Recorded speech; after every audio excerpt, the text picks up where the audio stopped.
आज करू उद्या करू नंतर करू असं करत करत 1 ते 1.5 महिना निघून गेला, पण दुसरा सिलेंडर काय बुक केला नाही. त्याच्यामध्ये हिटरचं लाईट बिल जास्त येतं पाणी तापल्यामुळं, म्हणून गॅसवरती पाणी तापवायला चालू केलं. त्याच्यामुळे तर टायमिंगच्या अगोदरच सिलेंडरने जीव सोडून दिला आणि त्यात तो पण संपला शनिवारी.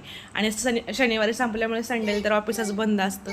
मग म्हटलं चला आता सोमवारीच भेटणार आहे. मग आता सोमवारी भेटणार म्हटलं, आता 2 दिवस काय करायचं, तर मग बाहेरच खावं लागणार होतं. तर आम्ही मग ठरवलं शनिवारी की चपाती भाजी बाहेरून घेऊन यायची आणि रविवारी मस्त अशी मिसळ खायला जायचं. तर पिलूच्या पप्पाने एक इंस्टाग्रामवरती व्हिडिओ पाहिलेला होता आणि तो गॅलरीमध्ये सेव्ह करून ठेवलेला होता. म्हणजे त्याच हॉटेलवरती आपण मिसळ खायला जाऊयात. म्हटलं चला आज मुहूर्त लागला तिथं जायचा. तर मग इथून आम्ही गेलो. पप्पा मिसळ होती निगडीमध्येच आहे, जवळच होतं, म्हणून म्हटलं चला तिथं गेलो. आलटून पलटून मस्त असं मेनू कार्ड बघितलं आणि जो इंस्टाग्रामवरती व्हिडिओमध्ये मिसळचा दिसत होता तोच मिसळ मी मागवला.